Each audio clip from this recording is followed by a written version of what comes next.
Eddie, thank you so much for joining me today to chat about your book.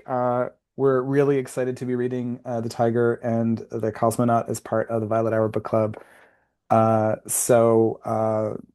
you for taking the time. It's been quite a year for you because the book only came out last April, if I'm not mistaken. It was like last spring, right? So it's not Yeah, even a year old. Can you tell us a little it's bit about not. what the year's been like for you? Yeah, the book is still a baby. And first off, so thanks for having me, Chris. It's always a pleasure. And I feel very honored that the Violet Hour Book Club is reading my book. I even wore my most violet shirt, so hopefully that feels on theme. But it's been a crazy year. Yeah, I think it came out late April 2025, and since then it's been a bit of a whirlwind. So you probably know the feeling of putting a book out into the world and how anxiety inducing it can be. And it's just a lot of emotions, right? We put so much of ourselves into the work, and that tends to take years. I started writing this book in 2021. It was acquired in 2023. And then even from then, it was 2 hours of really deep editing and intense revisions and anticipation. And so when it actually comes out into the world, it feels almost surreal, but also almost like anticlimactic in a way, and that nothing really changes. Things get busy, of course, and there's been a lot of wonderful attention and many events and many opportunities to connect with readers, both live in person and online. Um, but there's just so much lead up to it, and so it's always such of a weird feeling to have it come out into the world. But the year itself has been really fantastic. I honestly couldn't ask for anything more.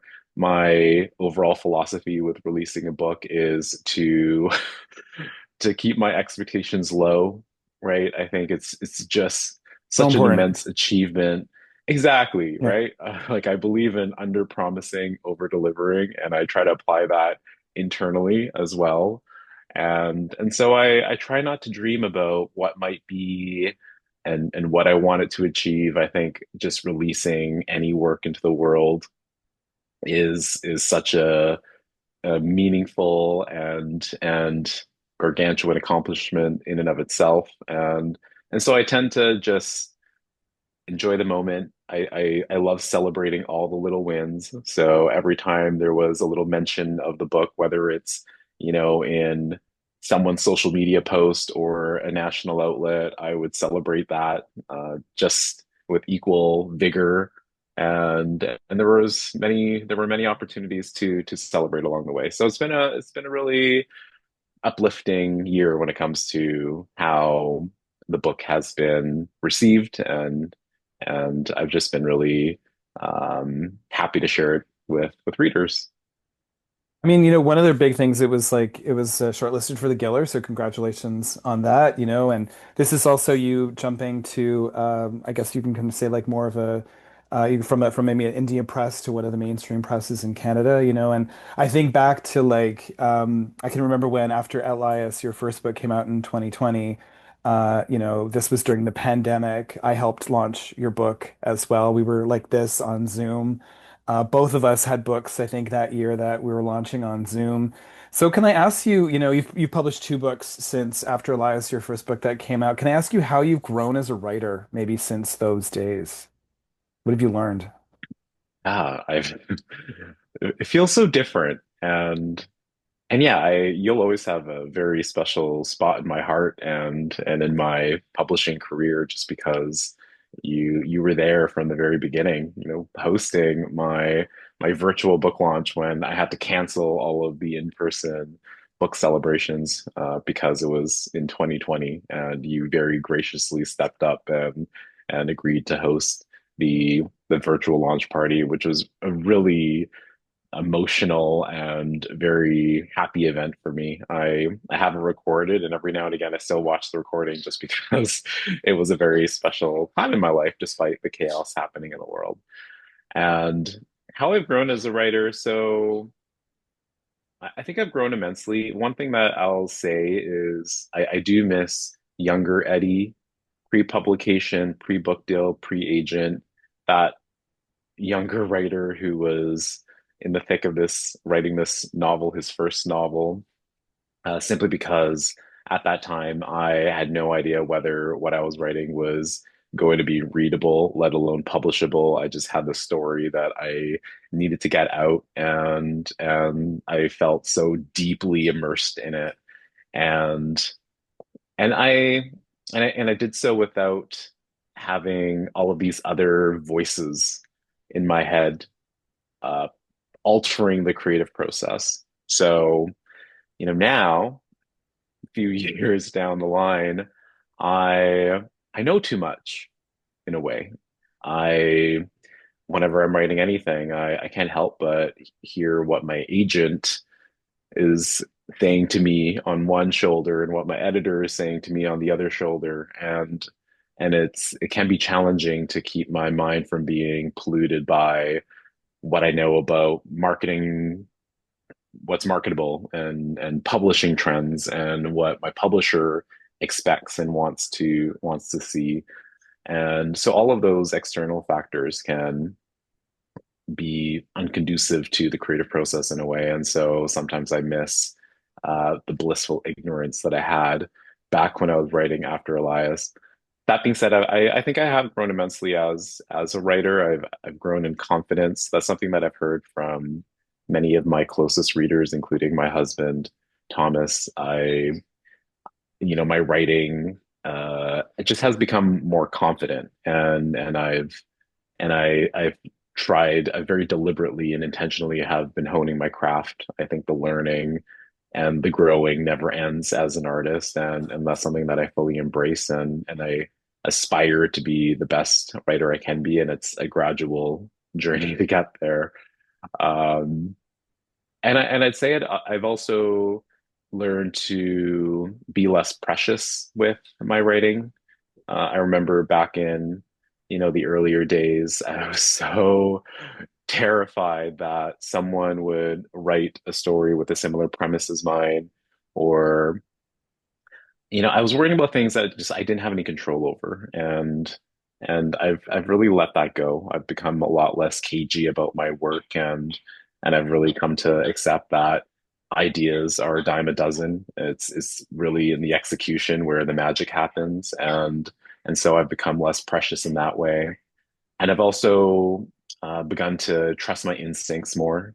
Uh, Back in the earlier days, my first two books, actually, I used to plot them so meticulously. And something that I don't like to share very often, but I'll share with all of you, is uh, Microsoft Excel used to play a pretty important role in my creative process, because I would use it to plot my novels, to the extent in which every scene was in a cell, and it worked for me because I was able to move things around. And I don't plot quite so intensely anymore. Instead, I've learned to trust my instincts more, and see where the story takes me. And so that's been a nice development. So I mean, like this is like your third book in 5 years, and you seem to write very quickly. How are you so prolific? Like, what's your writing process like? I'm sure you've already got the next one planned, probably too, right? Are you already kind of deep in the next one as well too? So, well, we got to that, but like, so just talk to us a little about the writing process. Like, how do you structure your day to kind of find the time to be able to produce as quickly as you are? I'm glad you think that I write fast, because I don't always feel that way. I don't know if my agent would agree, because I have been pushing my self-imposed deadlines month after month after month. I keep promising her that I'll get some pages to her, and it's just been coming along more slowly than I would like. But my process, I tend to become pretty obsessive with an idea when, and that's how I know that that idea is worth the commitment of writing a novel, right? Because Chris, right? Writing a novel is not for the faint of heart. Like, it requires a lot of perseverance, and it is not always fun or invigorating. And and there are points when it can feel almost impossible. But I know that it's worth it if I become really obsessed with the story. And sometimes it's not the story as a whole, but sometimes it's just like an element in the story. It could be a character, it could be a setting, it could be something that just fires up my neurons, and that's how I know it's worth writing. So when I get that feeling, I just latch myself onto it and I ride it. I ride it like I'm surfing a wave. It's as far as I can get, and that tends to be an important part of my writing process because I've shelved a few manuscripts, and the reason I know that I've reached the point that it's I need to consider abandoning it when I don't really have that feeling, when I don't have that obsessive feeling about it, when it feels like it's work, it's a chore to put myself in front of the screen because I work on a laptop uh, to actually move the story forward. Like it shouldn't feel forced, and there have been times when it has felt forced, and that those are the ones that tend to die on the vine. But when I feel that obsessive feeling with a story, I can't wait to get in front of my computer and start writing. I can't wait to get it out of me. It almost feels like it's in like something uncomfortable inside of me that I just need to get out. And so that's an important part of my process is just latching myself onto that feeling. And then one last thing that I'll say about this topic, I think staring at the wall or out the window is also a really important part of my process. I sometimes, my husband will walk in on me and I'm just like staring off into space, and he knows now that I consider that writing because it's a big part of my creative process. I I just stare into space and and I guess ponder or work through the story in my mind before I actually start getting the words out. And I find it really helpful. Also, movement is really helpful to untangle certain points or thoughts or threads in my mind. So I find just going for a stroll and or going for a run while having the story in my mind is a really useful way for me to get unstuck because I find that especially useful when I'm in a state where I'm stuck on something that's not quite working. Well, let's talk a little bit about like the book itself. So, again, The Tiger and the Cosmonaut. Um, Curious to know a little bit, the book is being described as a raw portrayal of a Chinese Canadian family forced to deal with the skeletons in their closet. Can you speak a little bit about the inspiration behind the story? Like what prompted you to write this one? You said you've shelved quite a few manuscripts, but the ones that kind of like grabbed you and you kind of write it. What was it about this one that made you kind of write it to the end? Yeah, I've said before that this was the hardest book I've ever written, and I think it is the hardest, or I felt the hardest because it was also the most personal. So it took me three novels until I wrote a novel that reflected my identity as a Chinese Canadian queer man. And all of my previous work has featured queer men at the center, but the Chinese Canadian element of my identity hasn't really been prevalent in my previous work. And so I felt something of a, I don't know if I'd call it duty, but I felt compelled to reflect that part of me in my work in a more central way.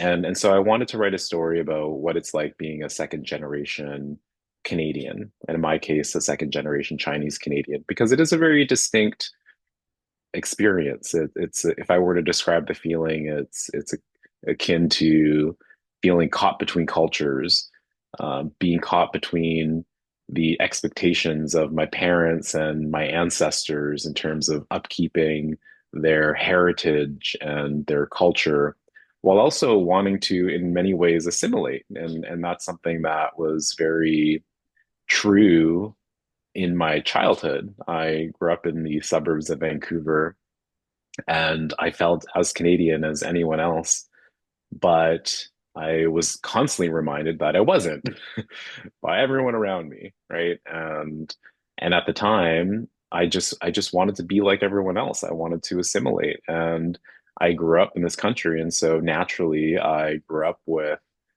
Canadian sensibilities and Canadian values and Canadian aspirations. And sometimes that doesn't isn't easily reconciled with my past and my family's heritage. And so I wanted to write a novel that depicted what that experience is like.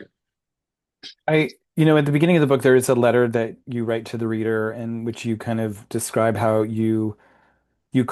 kind of surprised yourself by calling it a book about Asian rage when speaking with your editor. And I wonder if you could kind of unpack that a little bit for us. Like what exactly did you mean by that? Yeah, first of all, that letter only appears in the advanced copy, so you're Oh, one of the special select few, Chris, who got to read that letter. And actually, yeah, I wish that we had included it in the final copy because it really came from the heart. And so what I'll say about Asian Rage, well, first of all, I'll share a little story. The very first meeting that I had with my editor, this was before there was a book deal or anything, but he had read the manuscript in 2 days and he contacted my agent and said, I'd like to meet Eddie. And so my agent told me this, and he was also my dream editor. And I'm not just saying that, like he was at the top of my wish list of editors, David Ross from Penguin Canada. He's edited books by Billy Ray Belcour and Danny Ramadan and Samar Habib, just very, uh, brilliant, talented editor who had worked on many projects that I admired. And so, all that to say, the stakes were high and I was feeling the pressure. And so we had this virtual meeting because he's in Toronto and I'm in Vancouver.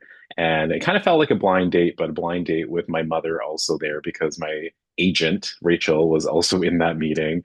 And so naturally kind of uncomfortable, but very exciting at the same time. And the very first question after all the pleasantries, he asked me to describe in my own words what the book was about. And the first thing that came out of my mouth was, this is a book about Asian rage. And I had not planned that. Like I had never really articulated it in that way before. And I don't really think I had even um, thought of the novel in that way quite so clearly and quite so succinctly. And so basically I had to unpack that in real time because it caught his attention and he wanted me to expand on what I meant by that. And and since then, I've had a bit more time to think about what that really meant and why I'd said that. And I think when I think about what makes Asian rage uh, particularly Asian, it's in part due to the fact that Asian Canadians, and I think this applies to Asian Americans as well, we're expected to fit a certain mold. There are certain expectations of us, right? And I think it could be said that Asian Canadians are afforded certain levels of privilege that perhaps other marginalized groups are not. But there are conditions for that, right? Uh, we can gain a certain access so long as we play the role that society wants us to play, and that is the role of the obedient, sometimes meek, often agreeable Asian Canadian stereotype. And by doing that, it's transactional in that sure we get greater acceptance in mainstream society in Canada, but there's almost like an eroding, minimizing effect that we have on ourselves and our sense of identity. And I've certainly felt that way. Growing up, I've never really been one to minimize myself. And so I would always be hyper conscious of what people expect me to be. And so I would take up more space than I might have been afforded, or I would speak more loudly than people might expect me to, just to sort of assert this, to almost subvert people's expectations of how I should behave and act as a Chinese Canadian man. And And so I think when I think about Asian rage, it's in part a reflection of what it feels like to make oneself smaller and more palatable simply to be accepted by society. There's a lot of suppression that is a part of that. And, eventually what's suppressed is bound to come out, right? And so that's in part what this book is really about. Like it centers on a Chinese Canadian family that has been manipulated by society for so long, and then it shows what happens when that family decide they have had enough. And and so, what happens. So that's really what it's about. And that's what I think the the element of age and rage means to me. But I will also say that, through this whole thought process and unpacking of what this means to me, uh, this book isn't just about Asian rage, it's also about Asian longing and Asian belonging and Asian redemption. And so I hope that all of that is reflected in the narrative. I mean, the book's only been out for a year, but I'm kind of curious to know like what the response has been. Like, have you heard from a lot of people maybe who also saw their experiences reflected in the book and reached out to you? I have, yes. And that has been incredibly fulfilling and really special when it happens when people, readers, especially Chinese Canadian or Asian Canadian readers, reaching out to me saying that I just spoke words to what they have always felt. And, that is, in a way, that's a big reason of why I write is to represent um, the experiences of people who don't always see themselves or their lives portrayed in art and media. And so that's been really, really special. Do you think writing this book, like you said, it was maybe the hardest book that you've written, do you think it's changed you also as a writer? Do you think like thinking ahead to the future books that you will write, do you think this has kind of changed the either the kinds of stories you want to tell or how you approach certain topics? In a way, yes. And something that I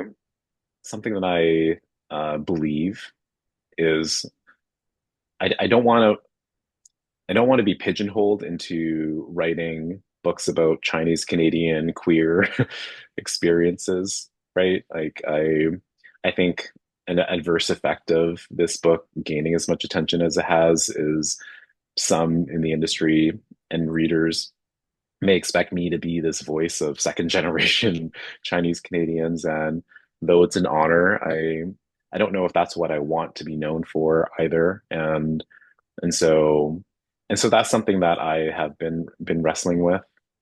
My work in progress, the novel I'm writing now, is has very little to do with those themes, and in a way, actually, this next book is going to be quite different from The Tiger and the Cosmonaut in terms of tone and setting and theme, and that's what keeps me excited and yeah, that's kind of what keeps me interested in my work, right? Is trying and experimenting with different forms and different types of stories, and so my next book is going to be very different from the Tiger and the Cosmonaut for that reason. Well, I can't wait to see that one. But until then, Tiger and the Cosmonaut, we'll be reading it as part of March's Violet Hour Book Club selection in Montreal meeting on the 21st of March. Eddie, I want to thank you for taking the time to out of your day to just chat with us and wishing you nothing but the best for this book and the ones coming. Thanks, Chris. And I wish I could be there in person with everyone, but have a lovely evening, everyone. And Thanks. I hope you love the book. And come to Montreal. Come visit. Please come visit. I will.